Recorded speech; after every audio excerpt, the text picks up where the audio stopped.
피고인은 2003년 8월 14일 전주지방법원에서 절도죄 등으로 징역 1년 2월을 선고받았다. 그 다음 해인 2004년 9월 22일 광주지방법원에서 특정범죄 가중처벌 등에 관한 법률위 반절도죄로 징역 1년 8월을 선고받아 2006년 1월 22일 그 형의 집행이 종료되었다. 출소 한 달 뒤 2006년 2월 27일 15시경 여수시 이태우는 도로에 주차되어 있던 스타렉스 차량 안에서 피해자가 잠시 자리를 비운 틈에 피해자 소유의 은행 직불카드 1매를 절도하였으며 2006년 2월 27일 18시 27분 여수시 해당 은행 ATM에서 절도한 직불카드로 3회에 걸쳐 164만원 상당을 인출하였다.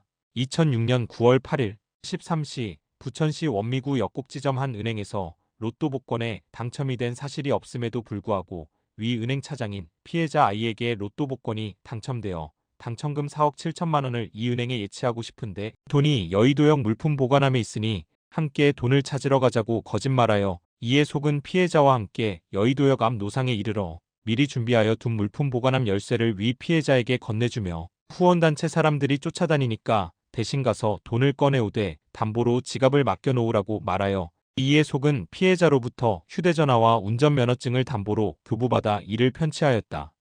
14시 서울 용산구 K조합은행 신용산지점에서 같은 방법으로 위 은행의 청원경찰인 피해자 L을 유인하여 같은 날 같은 방법으로 피해자 소유의 5천원권 지폐 1매, 체크카드 1매, 직불카드 1매, 주민증, 운전면허증 등이 들어있는 지갑을 편취함. 16시경 서울 동대문구 금은방에서 시가 10만원 상당의 금 한돈짜리 휴대폰 고리 1점을 청원경찰 L의 카드로 결제하고 이를 편취함. 18시 20분경 서울 동대문구 한 여관에서 숙박비 2만 5천원을 위 신용카드로 결제함. 2006년 10월 8일 14시경 부천시 원미구 한 편의점에서 물건을 사는 것처럼 살피다가 그곳 여종업원이 혼자 있는 것을 확인하고 미리 준비한 23cm 길이의 흉기인 커터칼로 피해자를 위협하여 카운터에서 현금 24만원의 금품을 강취하였다. 피고인 이태우는 절도죄로 2회 실형을 선고받은 전력이 있는 데다가 1. 출소한 지 한 개월여 만에 다시 이 사건 각 절도 범행을 저지른 점 2. 그리고 불과 2개월여 동안 22회에 걸쳐 이 사건 각 강도 범행을 반복하여 저지른 점 등에 비추어 보면 피고인에게 절도와 강도의 습벽이 인정된다. 피고인의 이 사건 범행은 피고인이 출소한 지 약 한 달여 만에 절도 범행을 저지르기 시작하여 로또 복권에 당첨된 것처럼 은행 직원들을 기망하여 금품을 편취하고 편취한 신용카드를 부정 사용하며 전국 각지를 돌며 주로 여자 종업원이 혼자 근무하는 편의점을 범행 대상으로 흉기를 소지한 채 무려 22회에 걸쳐 반복적으로 금품을 강취한 사건으로서 그 범행 내용이 지능적이고 죄질이 매우 불량한 점, 피해자들과 전혀 합의되지 아니한 점 등을 종합하여 볼 때 피고인에게 이 사건 범행에 상응하는 중형을 선고함이 마땅하다. 다만 피고인이 이 사건 범행을 모두 자백하는 등 잘못을 뉘우치고 있는 점, 그 밖에 피고인의 연령, 성행, 지능, 환경, 가족관계 등 양형 조건이 되는 재반 사정을 모두 고려하여 주문과 같이 형을 정한다. 주문. 피고인을 징역 7년에 처한다. 이 판결 선고 전에 구금일수 100일을 위 형에 산입한다. 2013년 12월 12일 순천교도소에서 출소한 상습 강도절도범 이태운. 그리고 약 5개월 뒤 2014년 5월 1일 10시 50분경 대전 중구 한 공인중개사 사무실 이태우는 여자 공인중개사에게 방을 보여달라 유인하여 공인중개사 사무실에 찾아가 그곳에 근무하던 피해자 E에게 광주에서 근무하다가 갑자기 발령이 난 경찰관인데 급하게 방을 구하러 왔다 신분을 속여 방문한 뒤 피해자가 소개시켜주는 수군데 원룸 중 한 건물의 방이 마음에 든다고 말하여 다시 피해자와 함께 방을 둘러보는 척하다가 화장실의 수도꼭지에서 물이 잘 나오지 않는다며 화장실로 유인한 뒤 화장실 문을 잠그고 공업용 커터칼로 피해자의 얼굴에 들이대며 위협하여 반항을 억압한 뒤 미리 종이 가방에 담아 가지고 온 청테이프로 피해자의 손목과 발목을 결박하고 소리를 지르지 못하도록 입에 청테이프를 붙인 후 피해자의 가방 속에 있던 6천만원 수표와 현금 27만원, 운전면허증 1장, 시가 100만원 상당의 휴대폰을 강취하였다. 이태우는 위 사건을 비롯하여 그때부터 2014년 5월 7일에 이르기까지 총 4회에 걸쳐 상습으로 흉기를 휴대하고 폭행 또는 협박으로 총 6,318만원 상당의 피해자들의 재물을 강취하였다. 판시 재범의 위험성. 피고인에 대한 한국판 범죄자 재범위험성 평가척도 KORASG 적용 결과 재범위험성이 높음 수준으로 정신병질자 선별도구 PCLR 적용 결과 재범위험성이 중간 수준으로 각각 평가되어 향후 재범위험성이 높은 또는 중간 수준에 해당되고 행동통제력 부족, 충동성, 책임감 결여 등이 중요한 위험 요소로 나타나고 있는 점, 피고인의 재범 방지를 위한 가족들의 지지력도 그리 높아 보이지 않는 점 등을 종합하면 피고인에게 강도범죄를 다시 범할 위험성이 인정된다.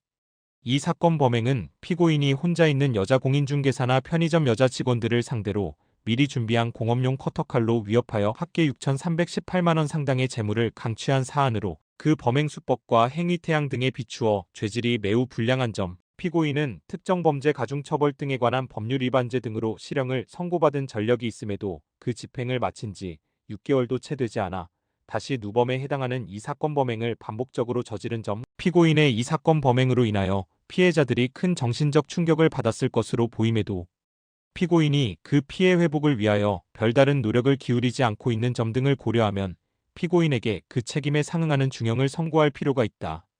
다만 피고인이 이 사건 범행을 자백하면서 반성하고 있는 점, 피해품 중 6천만 원권, 자기 압수표 일매는 피해자 이에게 가환부된 점 등을 피고인에게 유리한 정산으로 고려하고 그 밖에 피고인의 연령, 성행 환경, 범행 전후의 정황 등 이 사건 기록에 나타난 여러 양형 조건들을 참작하여 주문과 같이 형을 정한다. 주문. 피고인을 징역 10년에 처한다. 압수된 커터칼 1개를 몰수한다. 피부착 명령 청구인에 대하여 10년간 위치 추적 전자장치에 부착을 명한다. 피의자 이태우는 출소 후 여수에서 전자발찌를 끊고 도주하였다가 평택에서 검거되어 구속되어 있다. 검찰은 이태훈의 도주 후 검거 이전까지 추가적인 범죄 발생 여부에 대해 조사 중이며 2025년 4월 현재 기소를 앞두고 있다. 특정 범죄가 지속적으로 동일하게 재발되고 있음에도 불구 처단형의 범위에서 가장 낮은 10년형의 징역을 선고받은 이태훈. 심지어 전자발찌를 끊고 도주한 이력까지 가지고 있는 피의자인 이태훈에게 몇 년의 징역형이 선고될지 지켜볼 필요가 있다. 디지털교도소는 이태훈의 죄명상 형량에 제한이 있기 때문에 중형을 기대하긴 힘들 것이므로 출소 후 철저한 보호관찰과 1:1 밀착감시 등 보다 강화된 감시체계를 법무부에 요청할 예정이다.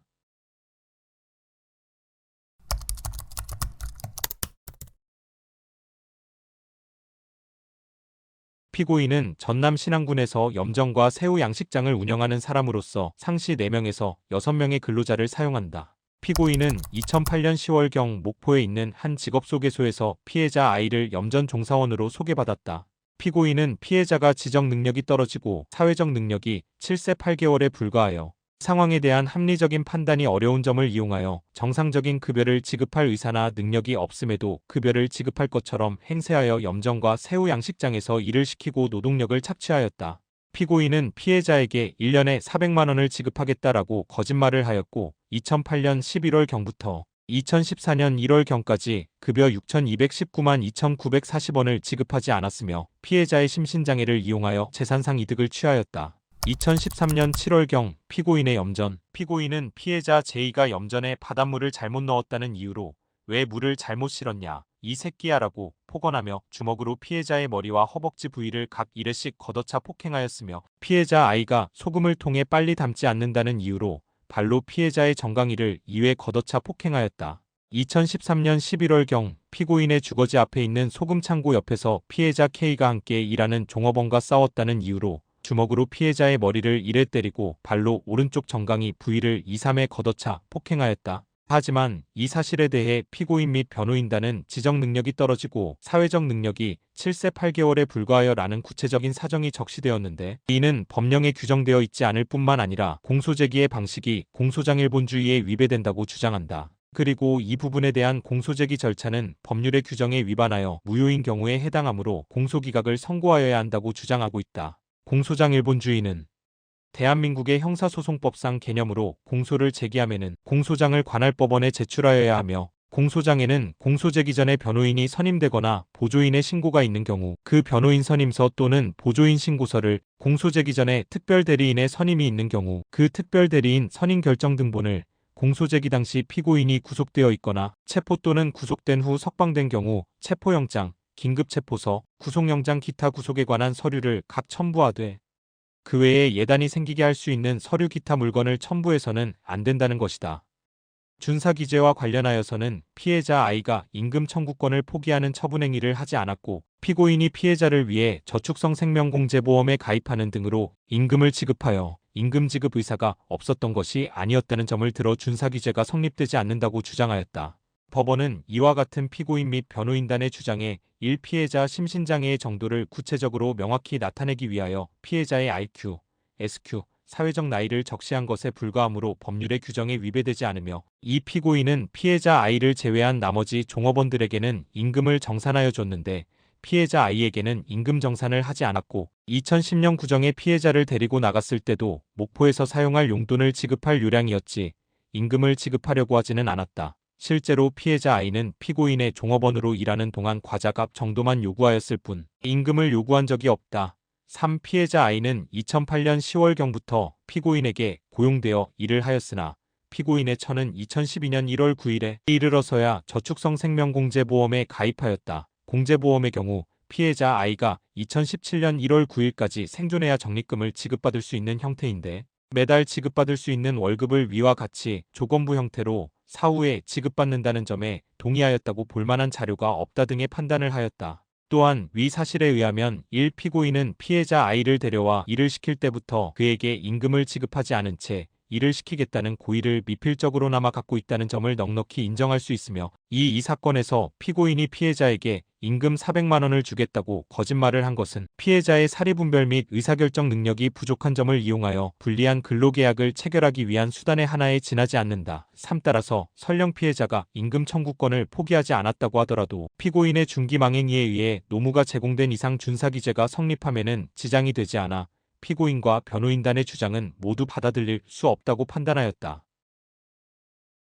양형의 이유가 장애인 또는 지적 능력이 부족한 사람이라 하더라도 누구나 인간으로서 존엄과 가치를 존중받으며 그에 걸맞는 대우를 받아야 한다.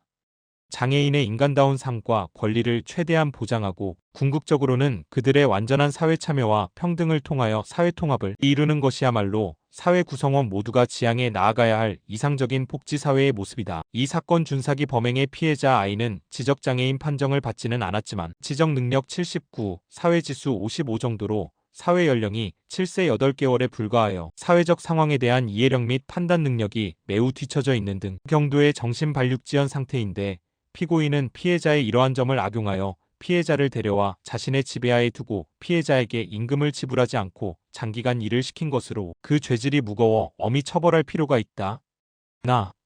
다만 피고인이 자신의 잘못을 반성하고 있는 점, 피고인의 피해자들에 대한 폭행의 정도가 비교적 경미한 점, 피고인이 피해자 I를 위하여 저축성 생명공제보험에 가입하기도 하였고 요양시설도 알아본 점, 피해자 I에게 밀린 임금을 모두 지급하여 피해가 회복되었고 피해자들이 피고인의 처벌을 원하지 않고 있는 점, 피고인은 1회의 벌금형 외에는 형사처벌을 받은 적이 없는 점 등을 유리한 정상으로 참작하고 그 밖에 이 사건 범행의 기간과 규모, 피해자의 수, 피고인의 연령, 성행, 가정환경, 가족관계, 범행 전후의 정황 등을 종합하여 주문과 같이 형을 정하되 이번에 한하여 그 형의 집행을 유예하기로 한다. 주문. 피고인을 징역 1년에 처한다. 다만 이 판결 확정일부터 3년간 위형의 집행을 유예한다. 피고인에 대하여 120시간의 사회봉사를 명한다. 이 사건 공소사실 중 임금 미지급으로 인한 근로기준법 위반의 점에 관한 공소를 기각한다. 피의자 박 의원은 신안군 지역의원으로 재직하고 있음에도 불구 개인의 염전 및 세후 양식장애, 사리분별 및 의사결정 능력이 부족한 사용인을 고용해 의도적으로 종사자의 임금을 지급하지 않았다. 뿐만 아니라 저축성 생명공제보험 가입을 통해 피해자를 기만하였다. 피의자 박 의원은 이러한 방식을 통해 개인 재산상의 상당한 이득을 취해 올해 3월 박 의원이 신고한 자산은 67억 1,854만 원으로 전남 지역 공직자 재산순위 1위에 해당한다. 집행유예 기간이 끝난 뒤 2018년 2022년 지방선거에서 당선돼 현재도 군의원으로 재임 중이다. 박 의원은 법원에서 다시 기회를 받았던 전력이 있으니 명받았던 120시간의 사회봉사를 통해 부디 인간이 되었길 기대해본다.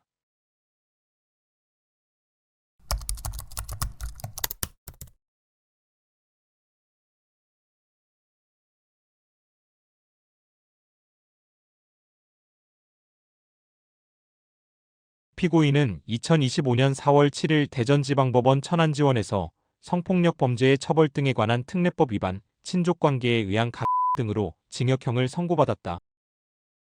범죄 사실: 피고인은 피해자 B의 친부이고 피해자 C는 피해자 B가 피고인에게 을 당해 낳은 딸이다. 피고인은 피해자 B의 친모와 재혼하여 살던 중 피해자 B가 2살 무렵 친모가 집을 나가자 약 5년 뒤 세 번째 처인 D와 사실혼 관계를 형성했다. 1985년 충남 홍성군. 피고인은 피해자 B가 초등학교 2학년 무렵 당시 주거지에서 피해자 B를 다락방으로 부른 후 하지 말라고 반항하는 피해자의 바지를 벗기고 피고인의 성을 피해자의 에 삽입하려고 하였으나 실패하자 식용유를 가지고 와 피해자의 에 바르고 재차 를 삽입하려고 하였으나 실패하였다. 그 무렵부터 피해자 B에 대한 성폭행이 시작되었으며 이를 거부하거나 반항하면 몽둥이로 때리고 심한 욕설을 하였다. 당시 피고인은 개장 수의를 하면서 일주일에 6일 이상 술을 마셨고 술에 취하면 폭력성이 발현되어 세 번째 처인 D와 첫째 아들을 폭행하였다. 피해자 B는 이 모습을 지켜보면서 피고인에 대한 두려움을 갖고 반항할 엄두도 내지 못하였다. 피고인은 피해자가 초등학교 2학년이던 1985년경부터 일주일에 5일가량을 자신의 성적 만족을 위해 다락방,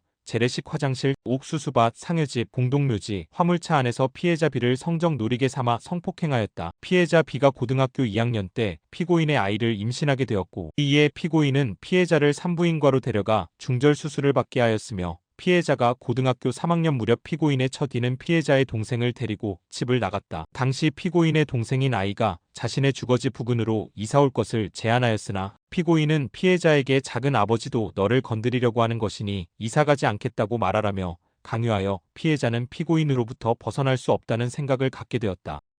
결정적으로 심리지배를 당하게 된 사건. 1999년 홍성군. 피해자는 계속된 피고인의 폭행과 을 견디지 못하고 가출을 시도하였는데 피고인은 첫째 아들에게 피해자를 잡아오도록 시켰다. 그 같은 날 다시 2차 도주를 시도했으나 벗어나지 못하고 곧바로 붙잡혔으며 강제로 피해자를 화물차에 태워 개장수였던 피고인이 개를 키우는 공간으로 데리고 가던 중 차량이 신호에 정차한 틈을 타 피해자가 차 문을 열고 도망가 택시를 잡아 타 3차 도주를 시도하였다. 하지만 이를 쫓아온 피고인이 택시기사에게 내가 이 아이의 아빠다라고 말하자 택시기사가 순순히 피해자를 피고인에게 인도하여 도주를 실패하였다. 연이은 피해자의 도주 시도에 화가 난 피고인은 피해자를 개를 키우는 공간으로 데려갔다. 그곳에서 피해자의 옷을 모두 벗긴 뒤 쇠사슬을 이용하여 양손을 뒤로 묶고 대형 견용 목줄을 채워 나갈 수 없게 하였다. 피고인은 그때부터 약 2달에서 3달간 자신이 개를 키우는 공간에 있을 때는 피해자의 목줄과 쇠사슬을 풀어주고 가를 하였고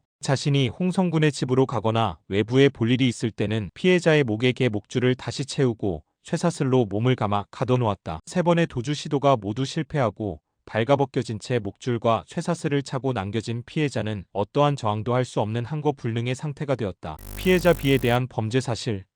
피고인은 피고인에게 심리적으로 지배당하여 반항할 수 없는 상태에 놓인 피해자 B의 에 피고인의 성을 삽입하여 가한 것을 비롯하여 그때부터 2024년 9월 22일까지 총 277회에 걸쳐 친족관계인 피해자 B를 가하였다. 피해자 B가 피고인에게 가를 당해 출산한 피해자 C에 대한 범죄 사실. 2012년 7월경 천안시 피고인의 주거지. 피고인은 주거지 내에서 당시 9세였던 피해자 C의 반바지를 벗기고 양손으로 피해자의 손목을 잡아 저항하지 못하게 만든 후 피해자의 팬티 위로 피고인의 를 비비는 등 피해자를 강제로 추행하였다. 2013년 2월경 피고인 소유 승합차 내 피고인은 피고인 소유 승합차에 당시 10세였던 피해자 C를 태운 후 공터로 이동하여 처음 삽입할 때에는 천여막이 찢어지니 구멍을 키워야 해라고 말하며 피해자의 치마를 강제로 올리고 다리를 벌리게 한 뒤 피해자의 에 연필을 수십 개 삽입하였다. 2014년 2월경 피고인 소유 승합차 내 피고인은 당시 11세였던 피해자 C를 피고인 소유 승합차에 태운 후 근처 공터로 이동하여 피해자를 차량 뒷좌석에 눕힌 후 몸을 눌러 저항하지 못하게 한 뒤 피해자의 에 피고인의 성을 삽입하였다. 2015년 7, 8월경 천안시 피고인의 주거지. 피고인은 피고인의 주거지에서 당시 12세였던 피해자 C가 외출을 하려고 하자 성관계를 하지 않으면 못 나간다라고 협박하고 피해자가 거부하자 C나 X가 나 받아주면 금방 끝나는데 그걸 못 받아주냐라고 욕설을 하면서 강제로 피해자의 다리를 벌리고 피해자의 피고인의 를 삽입하였다. 2015년 11월 말경 피고인의 주거지. 피고인은 피고인의 주거지에서 당시 13세였던 피해자 C에게 성관계를 요구하였고 피해자가 이를 거부하자 다른 집에서는 아빠와 다 이렇게 한다, 익숙해져야 한다라고 말하며 강제로 피해자의 옷과 속옷을 벗기고 피해자의 의에 피고인의 성을 삽입하였다. 2024년 10월 2일 천안시 피고인은 피해자 B와 C가 2024년 9월 24일 주거지에서 나간 이후 귀가하지 않는다는 이유로 피해자 B에게 전화하여 너부터 죽여야겠다. 사람 이렇게 만들어 놓고 내 낯짝에다 염산을 갖다 뿌려버린다. 아주 병신을 만들어 죽여버린다라고 말하며 피해자를 협박하였다. 피고인은 수사기관에서 이 사건의 공소사실을 완강히 부인하며 피해자 C의 친부가 누구인지조차 모른다고 진술하였다. 그런데 국립과학수사연구원의 DNA 감정 결과 피고인과 피해자 B, C 사이에 각각 친자 관계가 성립할 확률이 99.9999%인 것으로 확인되자 술 먹어서 그랬나 모르겠지만 잘 기억이 없다라고 하였다가 다시 번복하여 피해자 B와 성관계를 한 사실이 없다. 피해자 B가 애원하여 정액을 주사기에 담아 건네준 적이 있는데 그렇게 태어난 것이 피해자 C이다라는 취지로 진술하였다.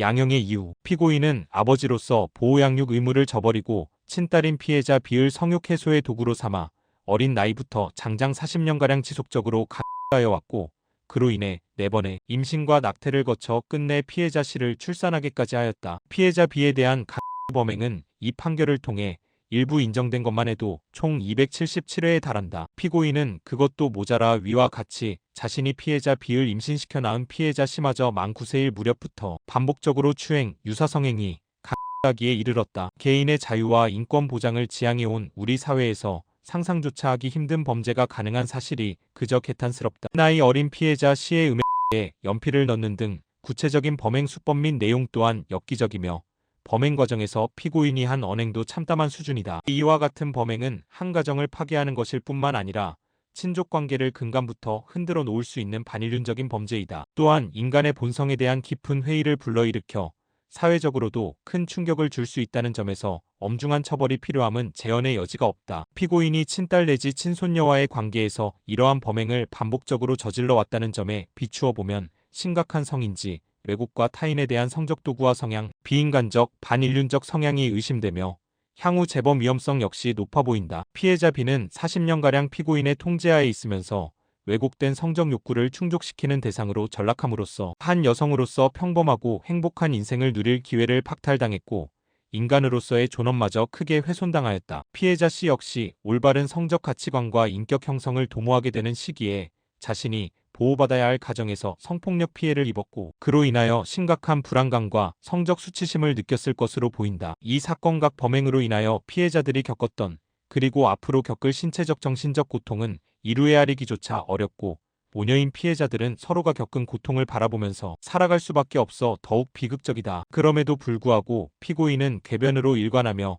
자신의 범행을 완강히 부인하고 있고 자신을 고소한 피해자들을 협박하는 것에서 더 나아가 이 법정에서도 모든 책임을 피해자들에게 돌리며 피해자들에 대한 원색적인 비난을 가하고 있다. 과연 피고인이 이 사건각 범행에 관하여 양심의 가책을 조금이라도 느끼는지 의문이다. 피해자들은 피고인에 대하여 엄벌을 탄원하고 있다. 이러한 재반 사정을 종합하여 볼 때 피고인을 중형에 처하여 장기간 이 사회로부터 격리시킴이 마땅하다. 그 밖에 피고인의 나이, 성행, 환경, 이 사건 범행의 경위와 결과, 범행 후의 정황 등 이 사건 기록 및 변론에 나타난 모든 양형 요소를 종합적으로 고려하여 주문과 같이 형을 정한다.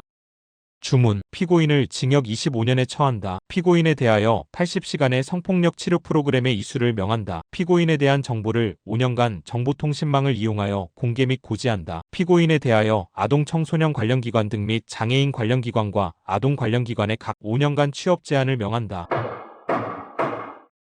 재판부는 이 씨에게 권고형인 21년 4개월보다 높은 25년형을 선고하였다. 하지만 40년간 인간같지도 않은 범죄를 저지른 이 씨에게 25년형은 너무나 가벼워 보입니다. 디지털 교도소는 혹시라도 발생할 감형에 대비해 2025년 6월 항소심 첫 공판에 참석하여 엄벌 탄원서를 모아 제출할 예정입니다. 엄벌 탄원서 작성에 동참해 주실 분들은 디지털 교도소 홈페이지 또는 카카오톡 DPRISONKOR을 통해 연락 부탁드립니다.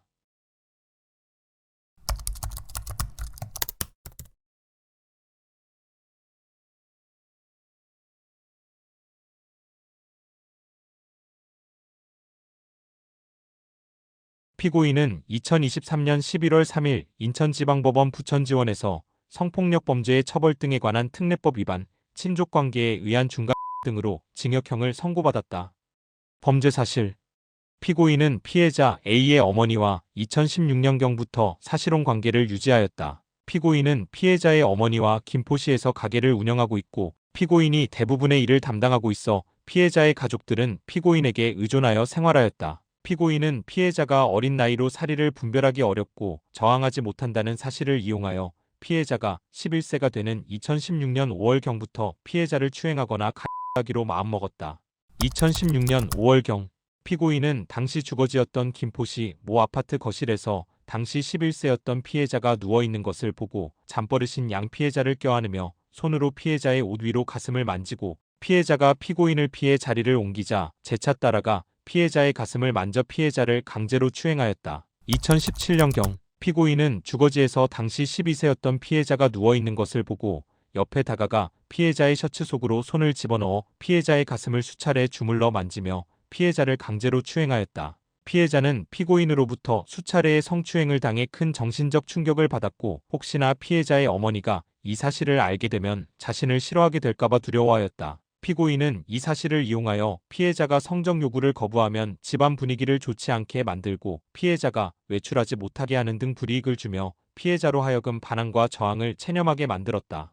2019년 가을경 피고인은 당시 주거지에서 가족들과 함께 술을 마시고 잠을 자러 들어간 피해자를 따라 들어가 당시 14세였던 피해자의 가슴을 만지며 에 손가락을 집어넣고 피해자가 위와 같은 이유로 한거불능의 상태에 있다는 것을 이용하여 피해자의 에 자신의 성을 삽입하여 간하였다. 2020년 1월경 피고인은 피해자가 한거불능의 상태에 있다는 것을 이용하여 피해자의 어머니가 일을 마치고 잠이 든 틈을 타 본인의 가게 옆 통로에서 피해자의 에 자신의 성을 삽입하여 간하였다. 2020년 7월 7일 가평군의 한 펜션 피고인은 가평군의 한 펜션에서 나머지 가족들이 잠이 든 틈을 타 거실에서 TV를 보고 있던 피해자의 가슴을 만지고 팬티 안으로 손을 넣어 성을 만지며 추행하다 피해자를 펜션 테라스로 끌고 가 피해자의 에 자신의 성을 삽입하여 간하였다. 2022년 5월 9일 김포시 피고인의 주거지 피고인은 자신의 주거지에서 2층 방으로 올라가는 피해자를 따라 올라가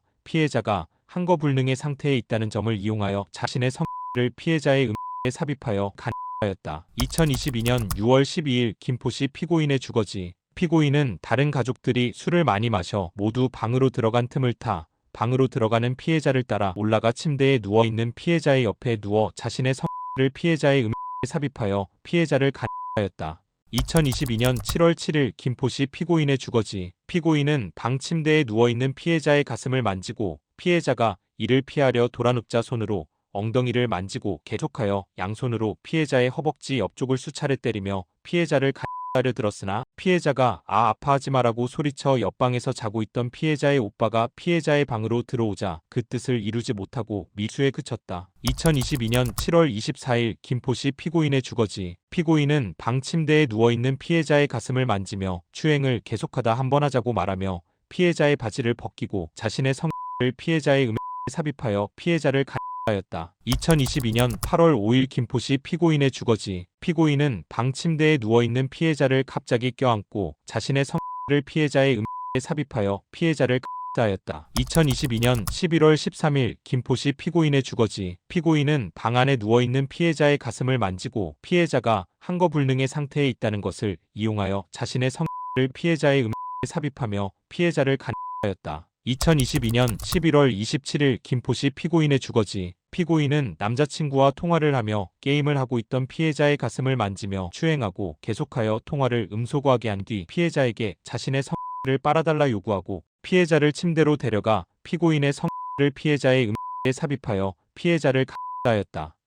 이로써 피고인은 친족관계인 피해자의 한거불능 상태를 이용하여 총 10회에 걸쳐 피해자를 간하거나 미수에 그쳤다. 피고인은 2016년 5월경부터 2022년 11월 27일경 사이인 6년 6개월 동안 아동인 피해자를 상대로 추행과 미수, 포함을 함과 동시에 아동인 피해자에게 성적 수치심을 주는 성희롱 등의 성적 학대를 하였다. 양형의 이유 피고인은 2016년 5월경부터 이 사건 고소가 이루어지기 직전인 2022년 11월 27일경까지 약 6년 6개월에 걸쳐 지속적으로 범죄를 저질렀다. 피고인의 범행은 초등학생인 피해자가 어머니와 떨어져 살면서 2주에 한 번 어머니를 만나러 오는 기회에 추행하는 것으로 시작되었고 2019년경 피해자와 함께 살기 시작한 이후 더욱 노골적이고 대담하게 이루어졌다. 피해자는 어릴 적부터 떨어져 지내던 어머니와 함께 살게 되었다는 것 자체만으로 행복해했고 스스로 엄마랑 따로 사는 게 너무 싫다. 제가 엄마한테 집착이 있는 듯하다고 신경을 밝히기도 하였다. 이러한 피해자의 심리 상태를 잘 알고 있는 피고인은 자신이 가정에서 가지는 우월적 지위를 이용하여 피해자를 억압하였다. 피고인은 피해자가 성관계에 응하지 않으려 하면 외출을 못하게 하겠다는 등 강압적으로 대하기도 하고 가정의 분위기를 험악하게 몰아가기도 하였다. 피해자의 어머니는 피해자에게 애교를 부리는 등 피고인의 비위를 맞출 것을 종용하였다. 피해자는 지쳐 보이는 어머니를 위하는 마음에 피고인의 뜻을 거스르기 어려워했다. 피고인은 미성년자인 피해자에게 술과 담배를 권하였고 함께 음주 흡연을 하기도 하였다. 위와 같은 납득하기 어려운 행태는 때로는 피고인의 범행을 용이하게 하는 수단이 되었고 이 사건 범행 중 일부는 피고인이 피해자 및 피해자 어머니와 함께 술을 마신 후 이루어진 것이다. 때로는 피해자가 정신적 고통에서 벗어나기 위해 선택한 도피처가 되기도 하였다. 그 결과 피해자는 미성년자임에도 불구하고 알코올 중독 증세로 병원 치료를 받아야 하는 지경에 이르렀다. 피해자는 장기간에 걸친 이 사건 범행으로 인해 심각한 정신적 고통에 시달렸다. 피해자는 최초 피고인으로부터 추행을 당했을 때 어머니에게 그러한 사실을 알렸으나 별다른 도움을 받지 못하였다. 피해자는 정신적 고통을 감내하기 어려워했다. 피해자는 옥상에서 떨어져 죽든가 다치면 재생각해주고 걱정이라도 해줄까 하는 마음의 투신을 시도하기도 하고 자해행위도 하였다. 그럼에도 피고인은 피해자에게 피임약을 복용하게 하면서까지 범행을 하였고 피해자가 자살을 시도한 후에도 범행을 멈추지 않았다. 피해자는 살아보고자 몸부림치며 주변의 도움을 구하였다. 그러나 수사가 개시된 후에도 피해자의 고통은 끝나지 않았다. 피해자의 친구들, 성폭력 범죄의 피해자를 위한 활동가와 변호사, 진료의사 등의 진술 내용과 이들이 작성한 서면을 통해서도 피해자가 겪었던 정신적 고통이 전해진다. 이 사건 공소가 제기된 지 일주일 만에 피해자는 유명을 달리하였다. 사망 당시 피해자는 주치 상태였고 옥상에서 추락하였다. 피해자의 사인이 실족으로 인한 사고인지 자살인지 실체는 알 수 없다. 그러나 피해자의 마지막 모습은 피고인의 장기간에 걸친 범죄로 인하여 괴로워하면서 몸부림치는 과정에서 보인 피해자의 모습과 무관하지 않아 보인다. 죽음을 미화해서는 아니 되고 피고인에게 책임의 범위를 넘어서는 형벌을 과해서도 아니 된다. 그러나 앞서 본 사정들을 모두 종합하여 보면 피해자 사인의 실체가 과연 자살인지를 따져 피고인에게 유리한 또는 불리한 사유로 참작한다는 것은 너무나 무도한 양형사유일 수밖에 없다. 피고인이 자신의 범행을 인정하고 있고 초범이라는 유리한 사정을 참작하더라도 피해자가 생전에 겪었을 고통과 피해자의 죽음을 애도하며 피고인을 중형에 처할 수밖에 없다는 결론에 이르게 된다. 영상을 마치며 법리에 맞지는 않겠지만 피해자 A의 억울한 죽음을 감안해준 재판부에 감사를 표한다. 자신이 가장 믿었던 어머니에게도 도움을 받지 못하고 좌절하였을 피해자의 마음을 감히 헤아릴 수는 없지만 이제는 피해자 A가 조금이나마 편한 곳에서 쉬길 바란다. 비록 법적인 처벌을 피했다고 하지만 친딸의 피해 사실을 알면서도 방관한 피해자의 친모 역시 평생 속죄하는 마음을 가지고 살아야 하는 게 아닐까?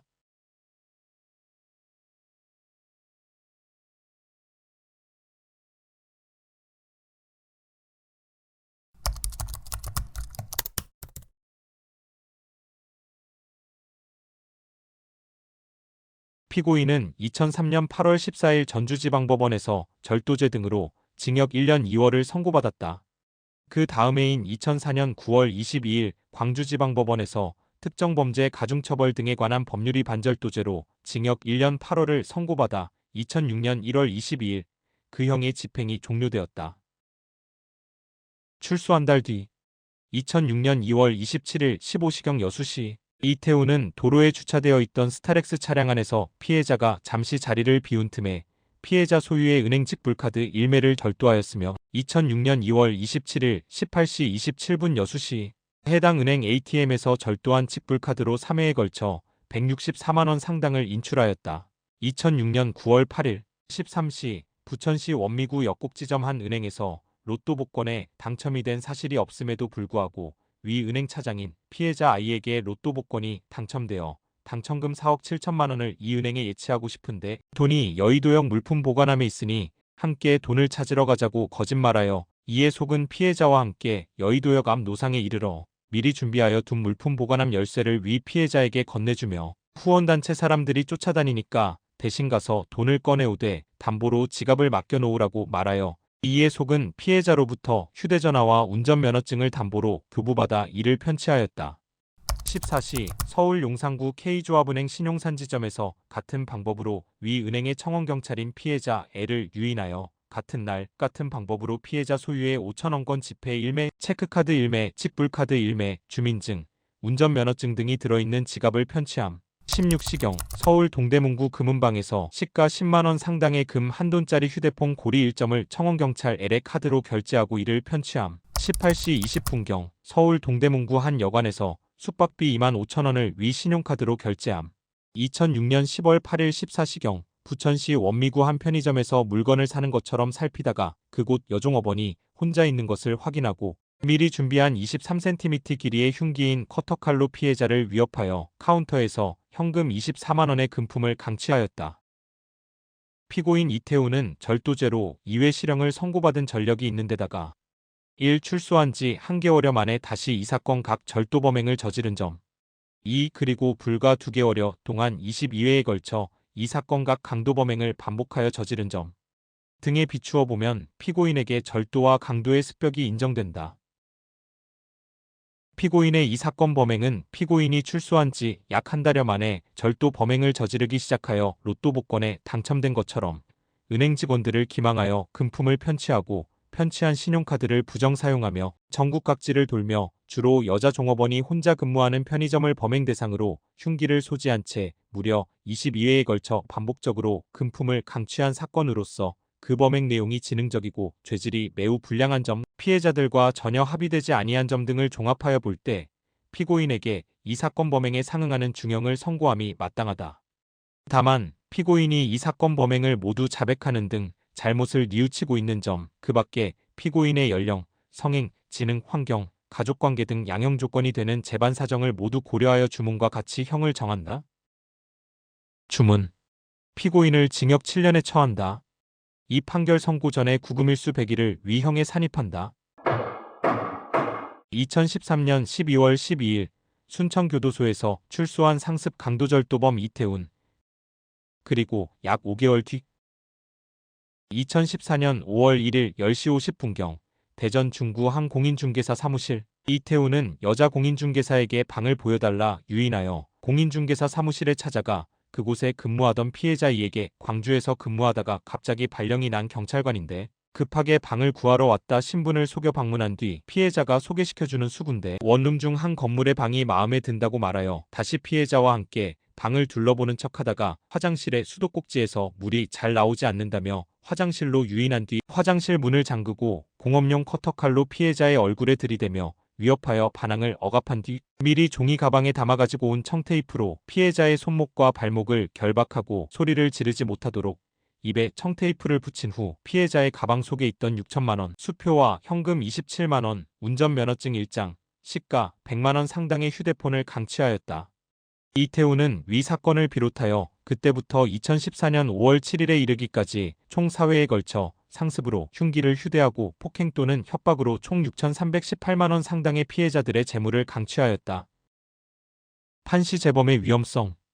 피고인에 대한 한국판 범죄자 재범 위험성 평가척도 KORASG 적용 결과 재범 위험성이 높음 수준으로 정신병질자 선별도구 PCLR 적용 결과 재범 위험성이 중간 수준으로 각각 평가되어 향후 재범 위험성이 높은 또는 중간 수준에 해당되고 행동통제력 부족, 충동성, 책임감 결여 등이 중요한 위험 요소로 나타나고 있는 점, 피고인의 재범 방지를 위한 가족들의 지지력도 그리 높아 보이지 않는 점 등을 종합하면 피고인에게 강도범죄를 다시 범할 위험성이 인정된다.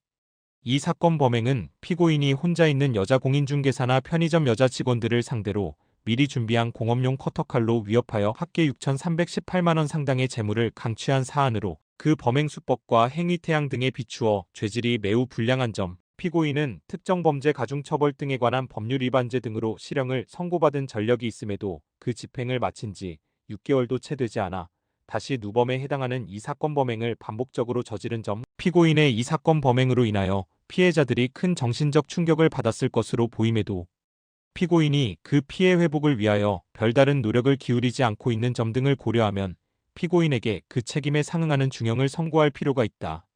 다만 피고인이 이 사건 범행을 자백하면서 반성하고 있는 점, 피해품 중 6천만 원권, 자기 압수표 일매는 피해자 이에게 가환부된 점 등을 피고인에게 유리한 정산으로 고려하고 그 밖에 피고인의 연령, 성행 환경, 범행 전후의 정황 등 이 사건 기록에 나타난 여러 양형 조건들을 참작하여 주문과 같이 형을 정한다. 주문. 피고인을 징역 10년에 처한다. 압수된 커터칼 1개를 몰수한다. 피부착 명령 청구인에 대하여 10년간 위치 추적 전자장치의 부착을 명한다. 피의자 이태우는 출소 후 여수에서 전자발찌를 끊고 도주하였다가 평택에서 검거되어 구속되어 있다. 검찰은 이태훈의 도주 후 검거 이전까지 추가적인 범죄 발생 여부에 대해 조사 중이며 2025년 4월 현재 기소를 앞두고 있다. 특정 범죄가 지속적으로 동일하게 재발되고 있음에도 불구 처단형의 범위에서 가장 낮은 10년형의 징역을 선고받은 이태훈. 심지어 전자발찌를 끊고 도주한 이력까지 가지고 있는 피의자인 이태훈에게 몇 년의 징역형이 선고될지 지켜볼 필요가 있다.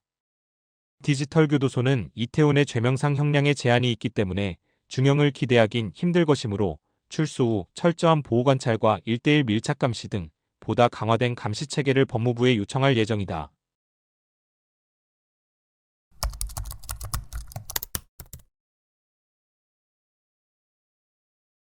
피고인은 전남 신안군에서 염정과 새우 양식장을 운영하는 사람으로서 상시 4명에서 6명의 근로자를 사용한다. 피고인은 2008년 10월경 목포에 있는 한 직업소개소에서 피해자 아이를 염전 종사원으로 소개받았다. 피고인은 피해자가 지적 능력이 떨어지고 사회적 능력이 7세 8개월에 불과하여 상황에 대한 합리적인 판단이 어려운 점을 이용하여 정상적인 급여를 지급할 의사나 능력이 없음에도 급여를 지급할 것처럼 행세하여 염정과 새우 양식장에서 일을 시키고 노동력을 착취하였다. 피고인은 피해자에게 1년에 400만 원을 지급하겠다라고 거짓말을 하였고 2008년 11월경부터 2014년 1월경까지 급여 6,219만 2,940원을 지급하지 않았으며 피해자의 심신장애를 이용하여 재산상 이득을 취하였다. 2013년 7월경 피고인의 염전. 피고인은 피해자 제이가 염전에 바닷물을 잘못 넣었다는 이유로 왜 물을 잘못 실었냐 이 새끼야라고 폭언하며 주먹으로 피해자의 머리와 허벅지 부위를 각 1회씩 걷어차 폭행하였으며 피해자 아이가 소금을 통에 빨리 담지 않는다는 이유로 발로 피해자의 정강이를 2회 걷어차 폭행하였다. 2013년 11월경 피고인의 주거지 앞에 있는 소금 창고 옆에서 피해자 K가 함께 일하는 종업원과 싸웠다는 이유로 주먹으로 피해자의 머리를 1회 때리고 발로 오른쪽 정강이 부위를 2, 3회 걷어차 폭행하였다. 하지만 이 사실에 대해 피고인 및 변호인단은 지적 능력이 떨어지고 사회적 능력이 7세 8개월에 불과하여 라는 구체적인 사정이 적시되었는데 이는 법령에 규정되어 있지 않을 뿐만 아니라 공소제기의 방식이 공소장일본주의에 위배된다고 주장한다. 그리고 이 부분에 대한 공소제기 절차는 법률의 규정에 위반하여 무효인 경우에 해당하므로 공소기각을 선고하여야 한다고 주장하고 있다. 공소장일본주의는 대한민국의 형사소송법상 개념으로 공소를 제기함에는 공소장을 관할법원에 제출하여야 하며 공소장에는 공소제기 전에 변호인이 선임되거나 보조인의 신고가 있는 경우 그 변호인 선임서 또는 보조인 신고서를 공소제기 전에 특별대리인의 선임이 있는 경우 그 특별대리인 선임 결정 등본을 공소제기 당시 피고인이 구속되어 있거나 체포 또는 구속된 후 석방된 경우 체포영장, 긴급체포서, 구속영장 기타 구속에 관한 서류를 각 첨부하되 그 외에 예단이 생기게 할 수 있는 서류 기타 물건을 첨부해서는 안 된다는 것이다. 준사기재와 관련하여서는 피해자 아이가 임금 청구권을 포기하는 처분행위를 하지 않았고 피고인이 피해자를 위해 저축성 생명공제보험에 가입하는 등으로 임금을 지급하여 임금 지급 의사가 없었던 것이 아니었다는 점을 들어 준사기재가 성립되지 않는다고 주장하였다.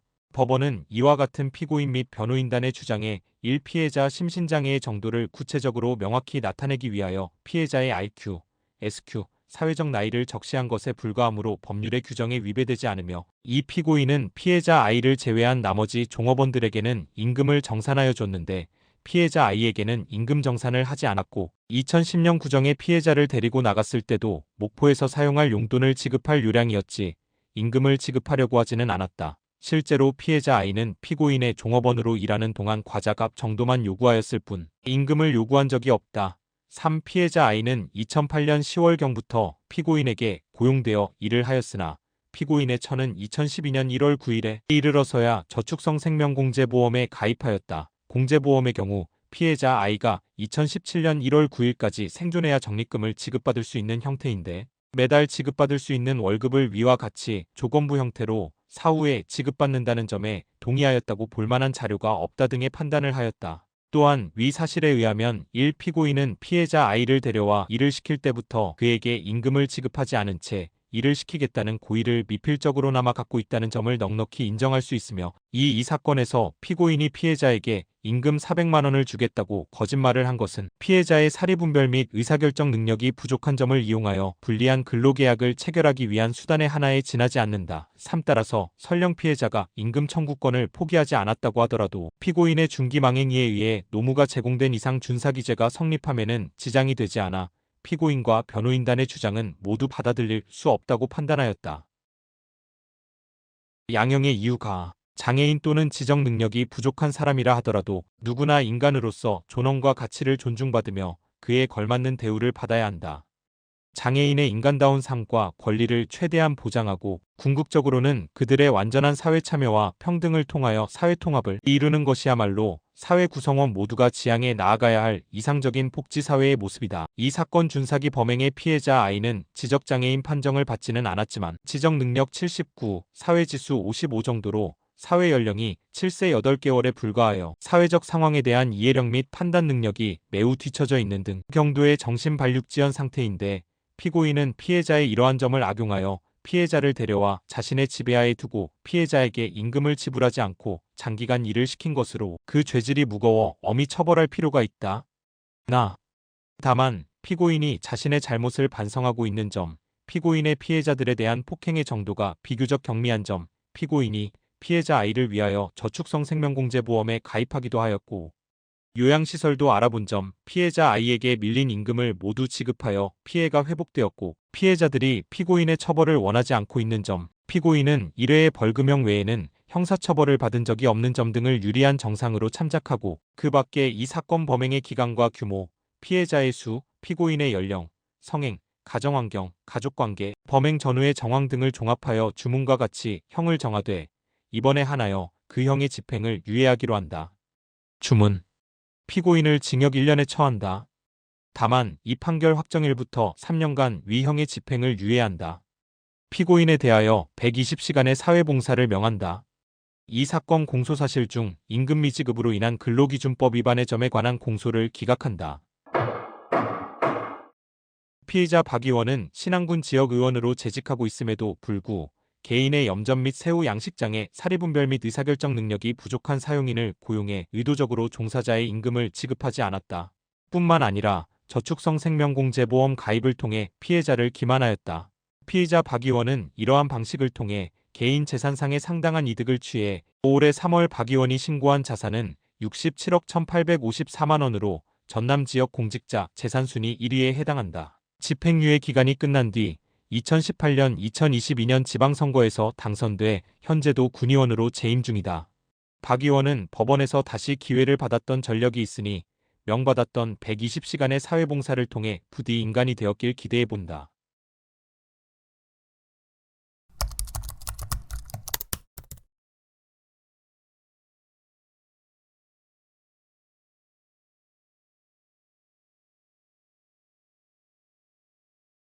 피고인은 2025년 4월 7일 대전지방법원 천안지원에서 성폭력 범죄의 처벌 등에 관한 특례법 위반, 친족관계에 의한 각 등으로 징역형을 선고받았다.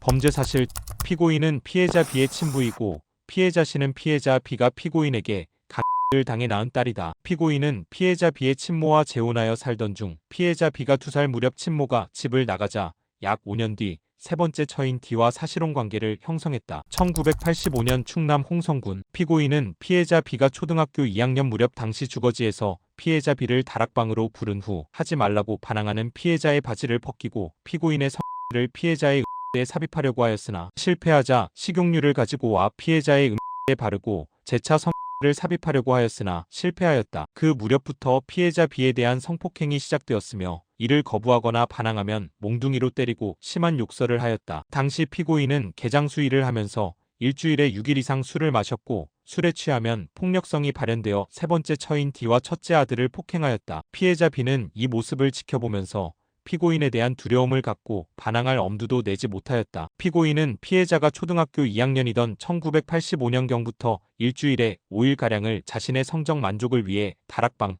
재래식 화장실, 옥수수밭, 상여집, 공동묘지, 화물차 안에서 피해자 B를 성적 놀이개 삼아 성폭행하였다. 피해자 B가 고등학교 2학년 때 피고인의 아이를 임신하게 되었고 이에 피고인은 피해자를 산부인과로 데려가 중절 수술을 받게 하였으며 피해자가 고등학교 3학년 무렵 피고인의 처 D는 피해자의 동생을 데리고 집을 나갔다. 당시 피고인의 동생인 아이가 자신의 주거지 부근으로 이사올 것을 제안하였으나 피고인은 피해자에게 작은 아버지도 너를 건드리려고 하는 것이니 이사가지 않겠다고 말하라며 강요하여 피해자는 피고인으로부터 벗어날 수 없다는 생각을 갖게 되었다.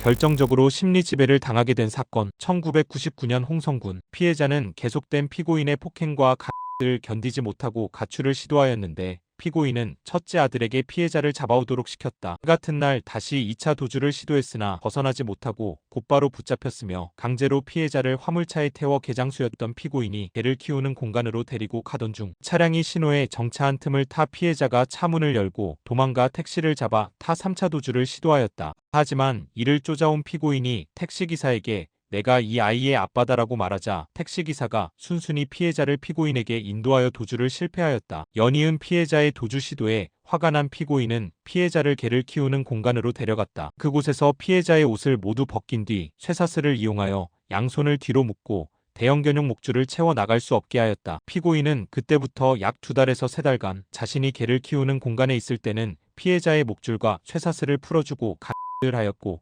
자신이 홍성군의 집으로 가거나 외부에 볼 일이 있을 때는 피해자의 목에 개 목줄을 다시 채우고 쇠사슬로 몸을 감아 가둬놓았다. 3번의 도주 시도가 모두 실패하고 발가벗겨진 채 목줄과 쇠사슬을 차고 남겨진 피해자는 어떠한 저항도 할 수 없는 한거불능의 상태가 되었다. 피해자 B에 대한 범죄 사실.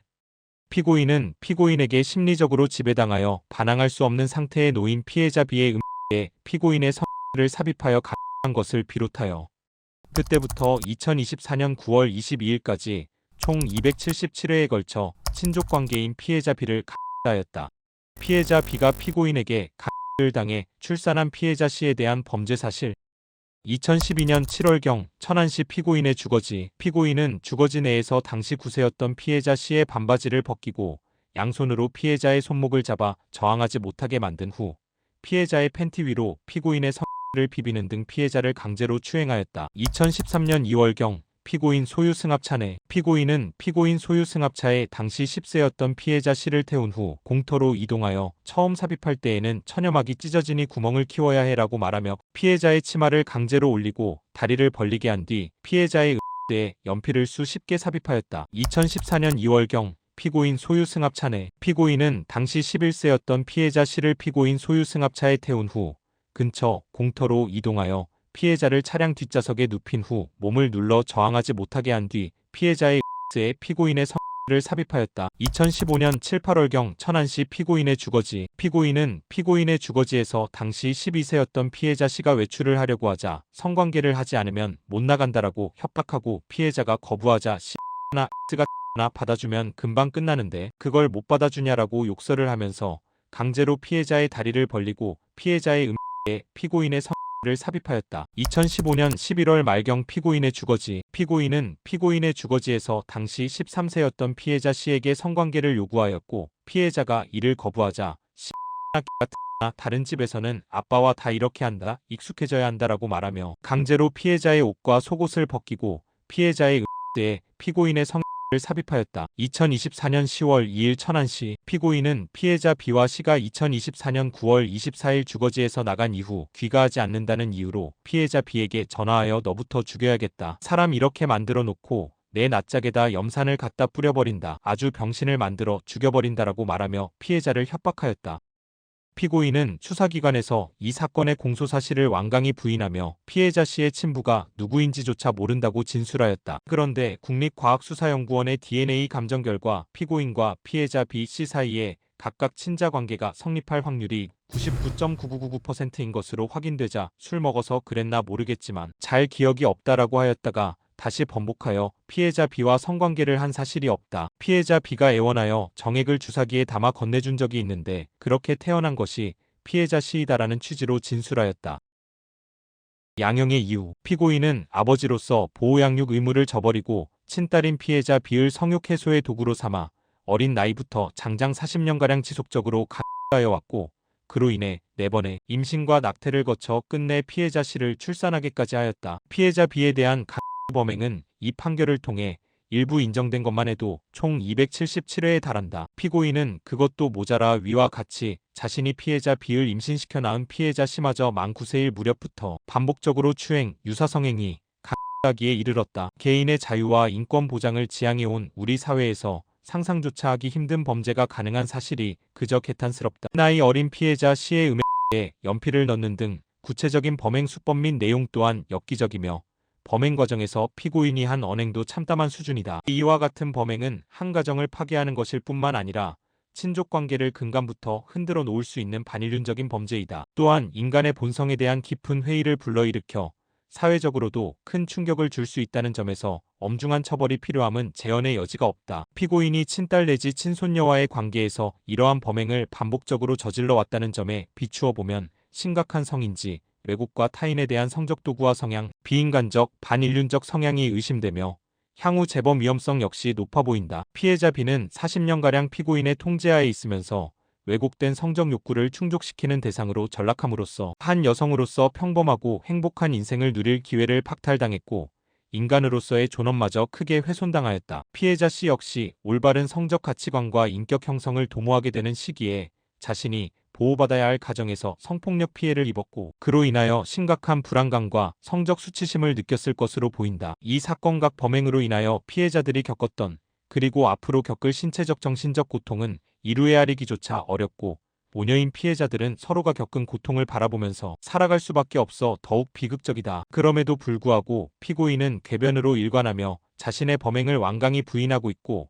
자신을 고소한 피해자들을 협박하는 것에서 더 나아가 이 법정에서도 모든 책임을 피해자들에게 돌리며 피해자들에 대한 원색적인 비난을 가하고 있다. 과연 피고인이 이 사건각 범행에 관하여 양심의 가책을 조금이라도 느끼는지 의문이다. 피해자들은 피고인에 대하여 엄벌을 탄원하고 있다. 이러한 재반 사정을 종합하여 볼 때 피고인을 중형에 처하여 장기간 이 사회로부터 격리시킴이 마땅하다. 그 밖에 피고인의 나이, 성행, 환경, 이 사건 범행의 경위와 결과, 범행 후의 정황 등 이 사건 기록 및 변론에 나타난 모든 양형 요소를 종합적으로 고려하여 주문과 같이 형을 정한다. 주문. 피고인을 징역 25년에 처한다. 피고인에 대하여 80시간의 성폭력 치료 프로그램의 이수를 명한다. 피고인에 대한 정보를 5년간 정보통신망을 이용하여 공개 및 고지한다. 피고인에 대하여 아동 청소년 관련 기관 등 및 장애인 관련 기관과 아동 관련 기관에 각 5년간 취업 제한을 명한다. 재판부는 이 씨에게 권고형인 21년 4개월보다 높은 25년형을 선고하였다. 하지만 40년간 인간같지도 않은 범죄를 저지른 이 씨에게 25년형은 너무나 가벼워 보입니다. 디지털 교도소는 혹시라도 발생할 감형에 대비해 2025년 6월 항소심 첫 공판에 참석하여 엄벌 탄원서를 모아 제출할 예정입니다. 엄벌 탄원서 작성에 동참해 주실 분들은 디지털 교도소 홈페이지 또는 카카오톡 DPRISONKOR을 통해 연락 부탁드립니다.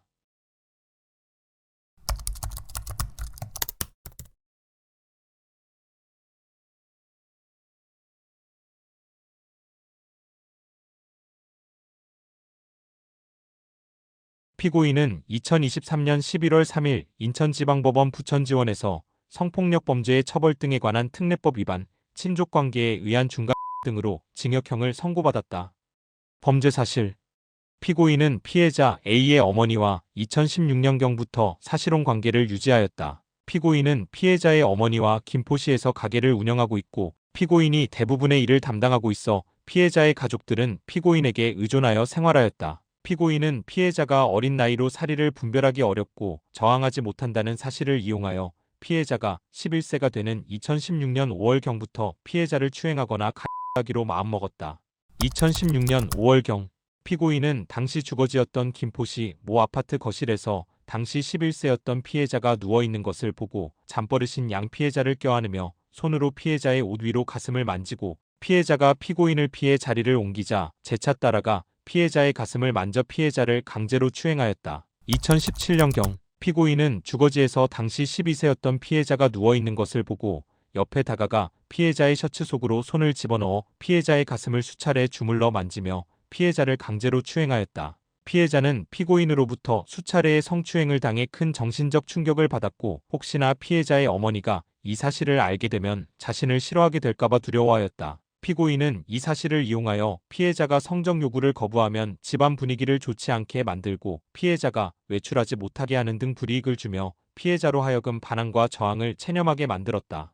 2019년 가을경 피고인은 당시 주거지에서 가족들과 함께 술을 마시고 잠을 자러 들어간 피해자를 따라 들어가 당시 14세였던 피해자의 가슴을 만지며 에 손가락을 집어넣고 피해자가 위와 같은 이유로 한거불능의 상태에 있다는 것을 이용하여 피해자의 에 자신의 성을 삽입하여 가하였다. 2020년 1월경 피고인은 피해자가 한거불능의 상태에 있다는 것을 이용하여 피해자의 어머니가 일을 마치고 잠이 든 틈을 타 본인의 가게 옆 통로에서 피해자의 에 자신의 성을 삽입하여 가하였다. 2020년 7월 7일 가평군의 한 펜션 피고인은 가평군의 한 펜션에서 나머지 가족들이 잠이 든 틈을 타 거실에서 TV를 보고 있던 피해자의 가슴을 만지고 팬티 안으로 손을 넣어 성을 만지며 추행하다 피해자를 펜션 테라스로 끌고 가 피해자의 에 자신의 성을 삽입하여 가하였다. 2022년 5월 9일 김포시 피고인의 주거지 피고인은 자신의 주거지에서 2층 방으로 올라가는 피해자를 따라 올라가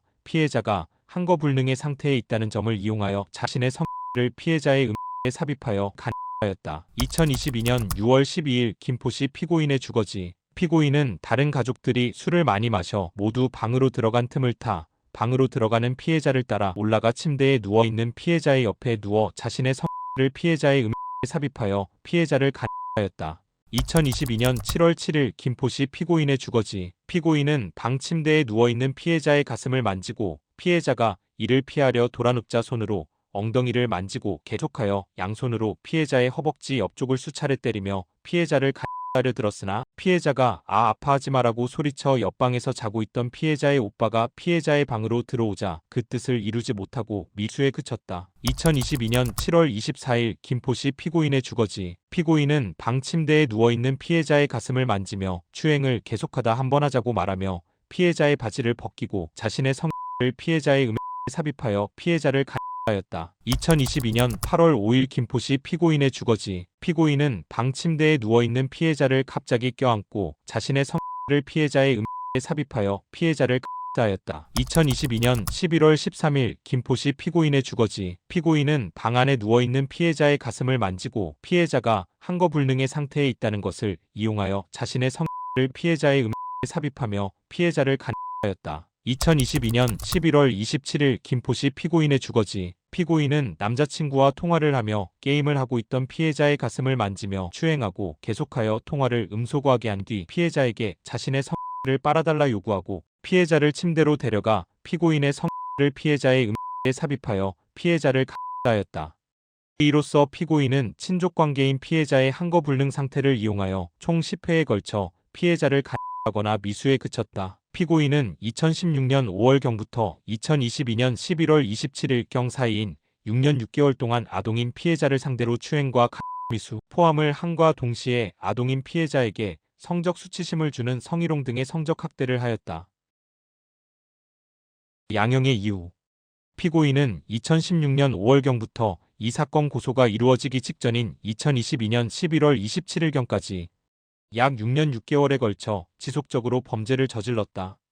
피고인의 범행은 초등학생인 피해자가 어머니와 떨어져 살면서 2주에 한 번 어머니를 만나러 오는 기회에 추행하는 것으로 시작되었고 2019년경 피해자와 함께 살기 시작한 이후 더욱 노골적이고 대담하게 이루어졌다. 피해자는 어릴 적부터 떨어져 지내던 어머니와 함께 살게 되었다는 것 자체만으로 행복해했고 스스로 엄마랑 따로 사는 게 너무 싫다. 제가 엄마한테 집착이 있는 듯하다고 신경을 밝히기도 하였다. 이러한 피해자의 심리 상태를 잘 알고 있는 피고인은 자신이 가정에서 가지는 우월적 지위를 이용하여 피해자를 억압하였다. 피고인은 피해자가 성관계에 응하지 않으려 하면 외출을 못하게 하겠다는 등 강압적으로 대하기도 하고 가정의 분위기를 험악하게 몰아가기도 하였다. 피해자의 어머니는 피해자에게 애교를 부리는 등 피고인의 비위를 맞출 것을 종용하였다. 피해자는 지쳐 보이는 어머니를 위하는 마음에 피고인의 뜻을 거스르기 어려워했다. 피고인은 미성년자인 피해자에게 술과 담배를 권하였고 함께 음주 흡연을 하기도 하였다. 위와 같은 납득하기 어려운 행태는 때로는 피고인의 범행을 용이하게 하는 수단이 되었고 이 사건 범행 중 일부는 피고인이 피해자 및 피해자 어머니와 함께 술을 마신 후 이루어진 것이다. 때로는 피해자가 정신적 고통에서 벗어나기 위해 선택한 도피처가 되기도 하였다. 그 결과 피해자는 미성년자임에도 불구하고 알코올 중독 증세로 병원 치료를 받아야 하는 지경에 이르렀다. 피해자는 장기간에 걸친 이 사건 범행으로 인해 심각한 정신적 고통에 시달렸다. 피해자는 최초 피고인으로부터 추행을 당했을 때 어머니에게 그러한 사실을 알렸으나 별다른 도움을 받지 못하였다. 피해자는 정신적 고통을 감내하기 어려워했다. 피해자는 옥상에서 떨어져 죽든가 다치면 재생각해주고 걱정이라도 해줄까 하는 마음의 투신을 시도하기도 하고 자해행위도 하였다. 그럼에도 피고인은 피해자에게 피임약을 복용하게 하면서까지 범행을 하였고 피해자가 자살을 시도한 후에도 범행을 멈추지 않았다. 피해자는 살아보고자 몸부림치며 주변의 도움을 구하였다. 그러나 수사가 개시된 후에도 피해자의 고통은 끝나지 않았다. 피해자의 친구들, 성폭력 범죄의 피해자를 위한 활동가와 변호사, 진료의사 등의 진술 내용과 이들이 작성한 서면을 통해서도 피해자가 겪었던 정신적 고통이 전해진다. 이 사건 공소가 제기된 지 일주일 만에 피해자는 유명을 달리하였다. 사망 당시 피해자는 주치 상태였고 옥상에서 추락하였다. 피해자의 사인이 실족으로 인한 사고인지 자살인지 실체는 알 수 없다. 그러나 피해자의 마지막 모습은 피고인의 장기간에 걸친 범죄로 인하여 괴로워하면서 몸부림치는 과정에서 보인 피해자의 모습과 무관하지 않아 보인다. 죽음을 미화해서는 아니 되고 피고인에게 책임의 범위를 넘어서는 형벌을 과해서도 아니 된다. 그러나 앞서 본 사정들을 모두 종합하여 보면 피해자 사인의 실체가 과연 자살인지를 따져 피고인에게 유리한 또는 불리한 사유로 참작한다는 것은 너무나 무도한 양형사유일 수밖에 없다. 피고인이 자신의 범행을 인정하고 있고 초범이라는 유리한 사정을 참작하더라도 피해자가 생전에 겪었을 고통과 피해자의 죽음을 애도하며 피고인을 중형에 처할 수밖에 없다는 결론에 이르게 된다. 영상을 마치며 법리에 맞지는 않겠지만 피해자 A의 억울한 죽음을 감안해준 재판부에 감사를 표한다. 자신이 가장 믿었던 어머니에게도 도움을 받지 못하고 좌절하였을 피해자의 마음을 감히 헤아릴 수는 없지만 이제는 피해자 A가 조금이나마 편한 곳에서 쉬길 바란다. 비록 법적인 처벌을 피했다고 하지만 친딸의 피해 사실을 알면서도 방관한 피해자의 친모 역시 평생 속죄하는 마음을 가지고 살아야 하는 게 아닐까?